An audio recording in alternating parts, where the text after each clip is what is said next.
Hello, hello, and welcome to the Daily Friend Show. I'm your host, Nicholas Lorimer. I hope you're all having a fantastic day, evening, night, whenever you may be listening to this or watching it. I'm joined today, of course, by two of my colleagues, Mr. Terence Corrigan, the wise and venerable. Terence, how are you? Nick, how you doing? I'm very well, thank you. And Gabriel, the tall and long spoken. Ah, you know me too well, Nick. How's it? It is going pretty well indeed. So we shall start off today talking about things relating to the vaccine. So let me start off with, we were trying to when we were putting together the show today. There's a lot of stories out there about corruption about COVID vaccine. So we're going to try and dig into things a little bit deeper, some other details about these issues because they're getting quite overplayed, I think, in the media right now. It's very difficult to talk about anything else. So I'll start off with a piece that comes from, I think, All Africa is the website, who are very concerned about illegal immigrants being targeted after getting vaccines. So they fear that migrants without documents may be hesitant to get COVID-19 vaccines and will need assurance that their information will be protected and not used against them. Sally Gandar, who's the head of advocacy and the legal advisor at this Scribellini Center in Cape Town, said it would be hypocritical of the government to limit the vaccine rollout inside South Africa's borders to only those who hold citizenship or valid documentation. She said that excluding people on the basis of their citizenship or documentation status was just another form of vaccine nationalism, which is a term that has been attacked very heavily in the media recently. Her organization had actually approached the courts last year to ensure that asylum seekers with valid permits, as well as citizens from Zimbabwe, Lesotho, and Angola who held valid exemption and special permits could apply for the COVID-19 relief grant. So I think there's a question here, which I'll go to you, Terence, because you're very interested in citizenship as a concept, about what South Africa should do with its immigrant and especially its illegal immigrant populations with regards to something like vaccination. I think right now there are at least a significant number of South Africans who are pretty eager to get vaccinated in the hopes that they can go back to sort of more normal life. What's your view on this and what South Africa should do? Well, I think this throws into sharp relief one of the big arguments about citizenship and about nationality and residence rights and what that all means in an increasingly integrated world. On the one hand, the argument's fairly simple. You say that those people who have a clear link to the country, whether it's by citizenship or by registration as permanent residents, they make a formal contribution, particularly through the taxes they pay, and therefore they have a right. They have a right to this. On the other hand, there's the pragmatic argument that this is a virus that lives in human hosts, and if a significant section of the population is excluded from getting the prophylactic treatment, then that compromises everybody. I think, though, that for this sort of thing to for a vaccination drive to work, it seems to me that you have to maintain records of who has received it. So that puts people who have been living here, let's say, below the radar, undocumented, illegal, whatever terminology you want to use, in a very tricky position. They will have to identify themselves and whatever details are required.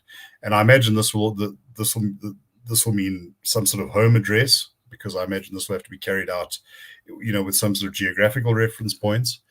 And they are going to be they're going to be made vulnerable on the basis of that. You can say, well, this information will not be used, but I don't see how you can how you can prevent information gathered in an exercise like this from not being applied elsewhere.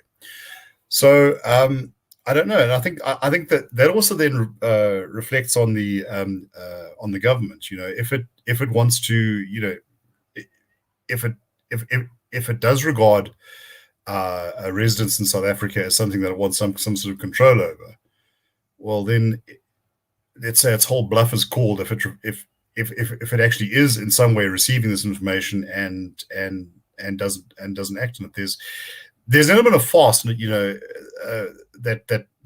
comes in if you take a pragmatic stance, but an element of sort of moral and pragmatic compromise if you sort of follow where the letter of the law would lead you. I think what these activists are doing is trying to invoke the Constitution as something that is distinct from people's citizenship status, which is not necessarily a bad argument, but I think it does sort of undermine a lot of the manners, a lot of the ways in which government is structured. If citizenship doesn't mean anything, if we do ever have a regime of effectively come one, come all, well then our laws need to be altered to reflect that. Though at the moment, I imagine what you'll probably end up with is some sort of system where everyone can receive it, where there's some sort of tacit assurances made. But I think the very idea of that information remaining unused, I think it's fanciful. Then again, I don't think the government has the capacity to crack down on illegal immigration, at the scale with which I imagine it exists in South Africa. Of course, it's because it happens under the radar, we don't really know. But I just don't see I don't see the state being able to use that as maybe feared. Right. I think also one of the problems is that there's a big political risk, which is that there is a constituency in South Africa who are, shall we say, not friendly to foreigners, and the idea that foreigners might get vaccines ahead of South Africans would deliver a significant backlash from that particular group.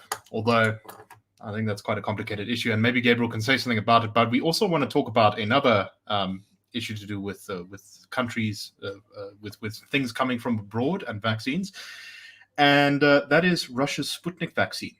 Great segue, Nick. Yeah, no, it wasn't the smoothest, but it's better than what I usually do. So Russia, I think, got a lot of criticism when they made their vaccine more available, I think, to their own population quite early on in its production and research and testing cycle. I was very skeptical of it. I said I didn't think I would take it, but it looks like the evidence is proving that the Russian government may have in fact made the right move. There's been some signs, which I'm sure Gabriel will elaborate on, that it might actually be quite an effective vaccine. And now 15 million doses of the vaccine have been offered by a local pharmaceutical company, Lamar International, to the South African government. Their CEO said this on yesterday.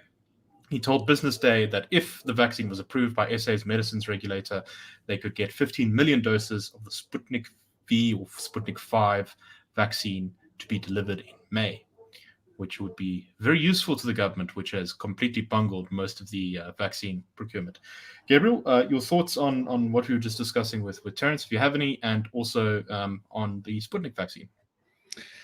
So just in terms of what Terence is saying, I think there is an interesting point that he was bringing out, where you've got this conceptual dilemma between the pragmatic approach and the legal approach, which somewhat dissolves when you consider the incompetence of the state, whether it would actually be able to use any recorded information to actually go after foreigners. Question mark that sits behind, can the government really do anything with information? And this just reminded me of listening to Classic FM, to the music as I was driving around. The music presenters almost never say anything political, but Dino Matramutu, who's got a very sultry, beautiful voice to listen to, announcing Bach and Beethoven and Mozart, said that he'd heard about the Johnson & Johnson vaccine only needing one shot. And he thought, well, maybe that'll be very good for South Africa, because the idea of having to get one shot and then another shot, and they said there'll be an online app that'll make it work, just made me think of every time I've gone into an office and they've said, oh, the system is down. Yeah, that speaks. He speaks System not down. I agree. So it'd be great to have a vaccine that you only need one dose. Sputnik 5, you need 2 doses. It's cheap. It's highly effective. Lancet, the beef that people had was that the Russians had used an adenovirus, which is a classic vaccinology technique. It's much more old school than the messaging RNA, which is being used by Moderna and Pfizer. And so they felt confidence once they'd gone through phases 1 and 2 of their testing to roll it out to their people. And to be clear, they started the rollout with the army. And the thought was, if anyone's going to be taking an extra risk, it's going to be guys whose jobs involve a loyalty to country, a patriotic quality that involves the risk of death. And so huge numbers of soldiers were vaccinated, and that effectively was their phase 3 trial. It's just not a usual practice. It seemed to me like the criticism was somewhat slanted by the fact that a lot of South Africans have good reason to be suspicious of Russia. The Zuma years, the nuclear deal, that sort of still hovers over things, the Gupta capture, as well as the fact that there are a lot of question marks around media freedom in Russia.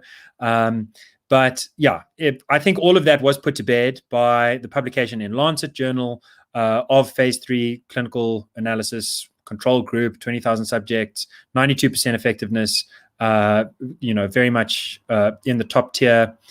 And on a personal note, my mother-in-law to be, and her mother both got vaccinated, stood in the queue for about 5 minutes, literally. Both have had their second jabs. The only side effect was described by the grandmother. She said, my daughter, to give some context, the grandmother was alive during World War II and remembers the Nazis rolling their tanks around St. Petersburg, said, my daughter got quite excited after she had the vaccine. So maybe one of the side effects is you get a little bit excited. So anyway, I think it's great. And I think, just to be clear, in the report, the CEO said, May, but the sales rep that was spoken to by, I don't think it was Business Day, I think it was another publication, maybe IOL, had said, we could literally get the 15 million doses on the next flight into South Africa.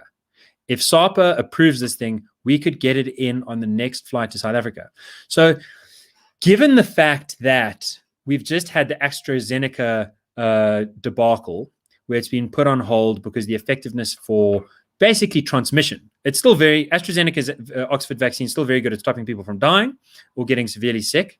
But its ability to stop you from contracting the disease, becoming infectious, and possibly giving it on to others in an asymptomatic form turns out to be very weak. Now, this has been reported as a surprise. It would have taken most people by surprise, unless they listen to the Daily Friend show or Two Crickets and a Thorn Tree or read the Daily Friend. We have been talking about this for a month because the scientific data has been very suggestive in this direction for at least a month. It's only AstraZeneca's own trial data which has been released now. But looking at the cardinal mutations that were identified under 501YV2 since December last year, and looking at what the in vitro results were showing since the 5th of January, this has been a very serious concern. Anyway, it took the government by surprise. Of course, the vaccine's also going expired. It's all very worrying. But it's a very good time. I think it would be folly for the government to refuse this offer. But of course, it would be a great blow to the idea of state monopoly procurement processes if they say, wow, well, this pharmaceutical company in Cape Town made friends with Moscow and said we could deliver this thing at a price very quickly. And we're going to have to say yes because that's going to save our bacon. That would make, just remember, one of the very important missions of the Command Council, as stated by themselves in the plague, is to set up the argument once and for all that this country needs the NHS, the NHI, National Health Insurance, centralization of medicine procurement. And so ideology might get in the way. Yes. But I think we should all beware of Russophobia getting in the way. There really are a lot of dodgy things about Russia. I can tell. I've lived there for a year. But they're good at some things. They're good at home-brewed vodka. They are really good at swimming in sort of negative degree salt water in the winter. And the hard evidence is in. They've made a very good and cheap vaccine. Right. And also that they're not so good at nuclear power stations. But we'll get that's for another day. Can I say one more small thing? I was listening to Chai FM this morning. It was delightful. I heard one of the hosts saying, "Oh my God, it just makes me very worried. The Russians make me very worried." And then he said, "But if only Woolies would repackage it and call it From Russia with Love." And then he played the song. Then I would feel very comfortable. I think he's onto something. How to destroy vaccine skepticism in the middle class in one easy step. Before we move on, Terence, any thoughts from you on this? If it works, it works. I think that is the ultimate test. And frankly, I think that with the debacle over the last week, we got the stuff that was about to go off and it didn't work so well anyway. Who am I to judge? This is like the gift of a Fabergé egg after you discovered all your eggs have gone bad. Right. This is we're very much in a beggars can't be choosers situation here. Yeah. Now, if we all start growing second heads in a couple of weeks, I'm coming to speak to Gabriel about it. But no, look, as I say, if it works, it works, and we have put ourselves in a position where we have very, very few options. Right. So I am reversing my earlier view, which was, I think, stated last year, that I would not take the Russian vaccine. I have now been convinced that it's okay. So I will take it. Anyway, let us continue on. We'll cover the story, I think, quite quickly. And I'm sure, we some of our listeners I know have big interest in both cryptocurrencies and Elon Musk. And of course, Elon Musk has made news once again, as he is very skilled at doing, with his company Tesla investing, I think it was $1.5 billion into various cryptocurrencies. I think it was a Bitcoin. And this has pushed the price of Bitcoin up to, I think, as of very recently, $48,216 as of yesterday. And Ethereum, which is another cryptocurrency, went up to $1,784. So Tesla has also said that they will accept Bitcoin as payment for their cars. So a lot of people talk about this as the beginning of sort of integration of cryptocurrencies into the sort of corporate market. Gabriel, you follow finance quite closely. Your thoughts on this?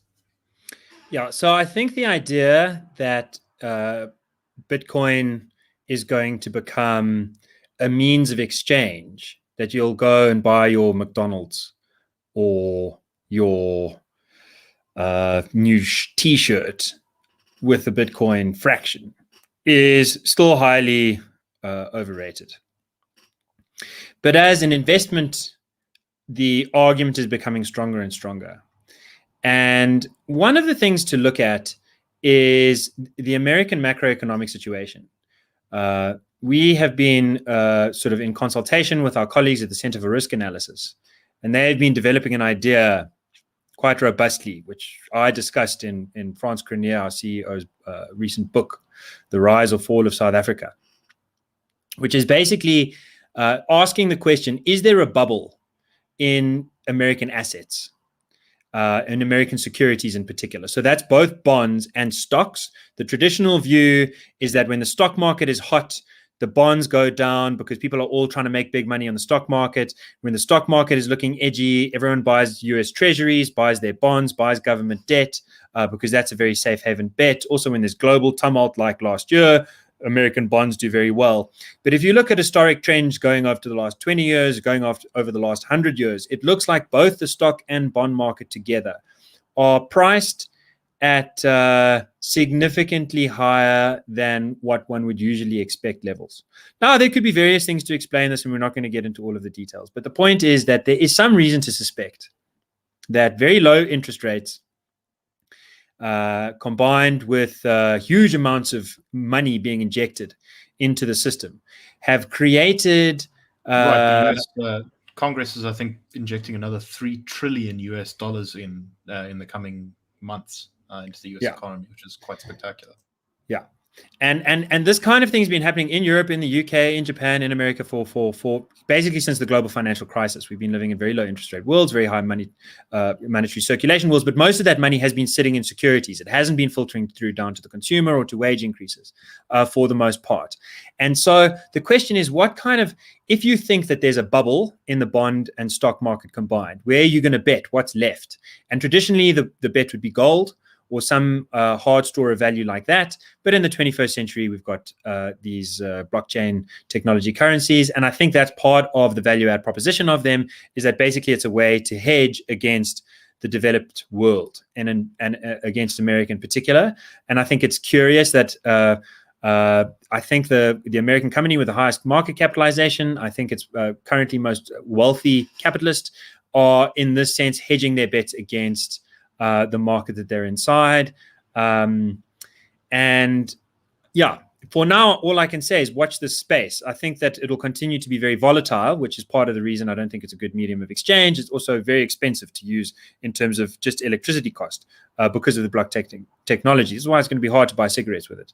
But in terms of a kind of bet like gold long ago stopped being something that you could go and buy Coca-Cola with.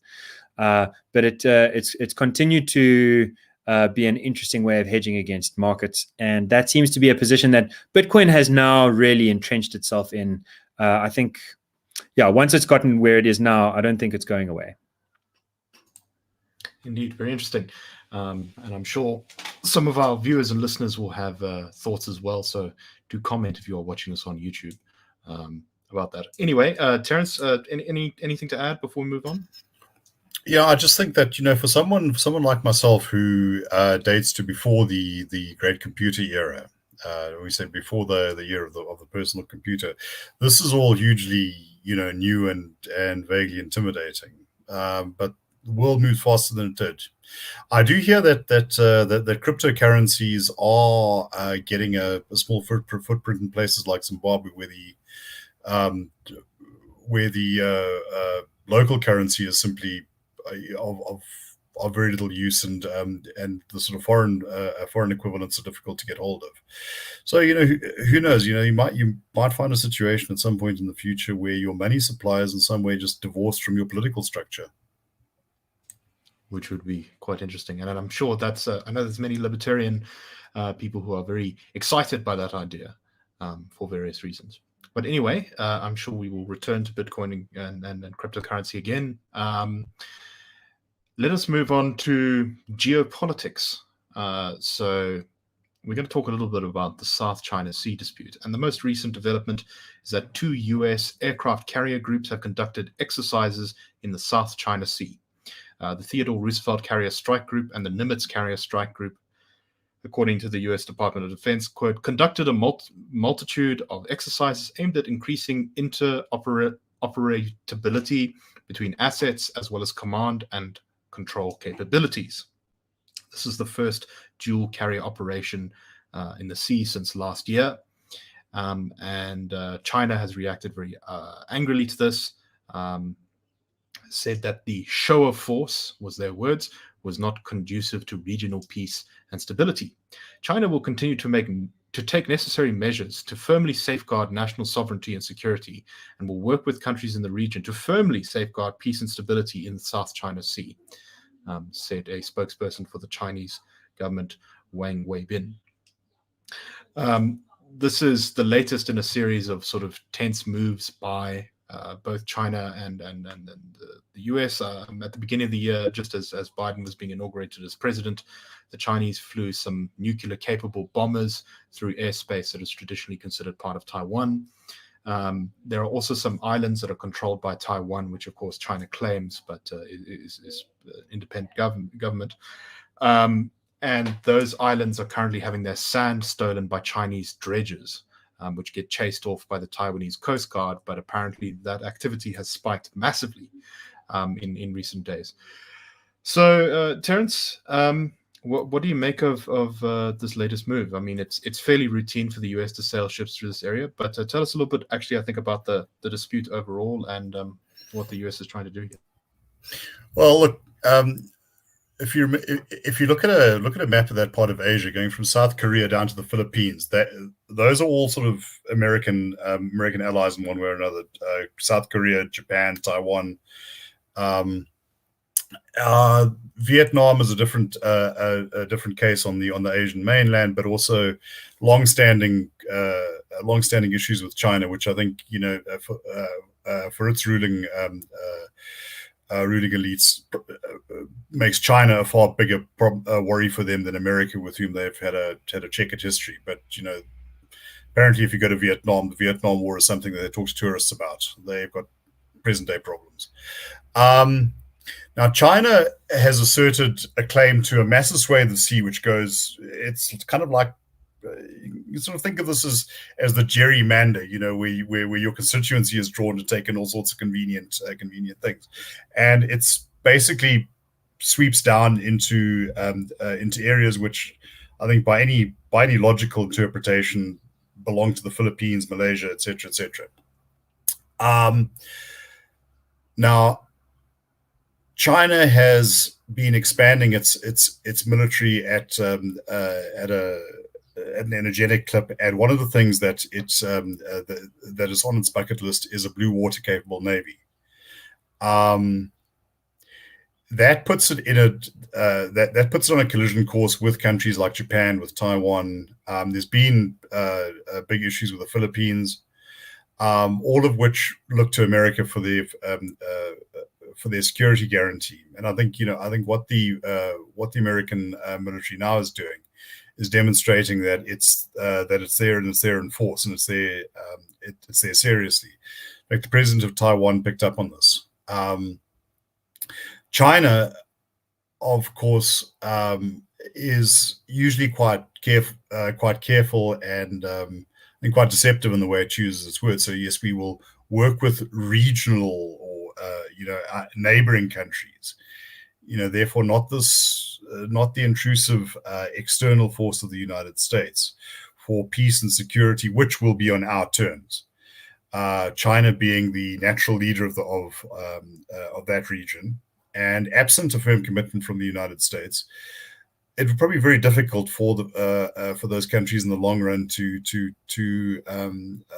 assert themselves. But you have seen countries like Japan over the last 2 decades start to move out of their pacifist posture.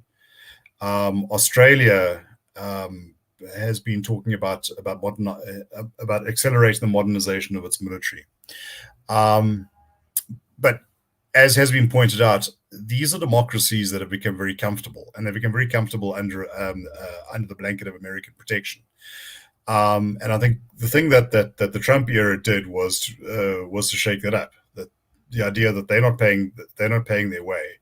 In a case like New Zealand, a lot of American warships struggle to even enter their waters because they've got issues about nuclear power and whatever. But they still, expect the Americans to come and save their bacon should they ever be in trouble.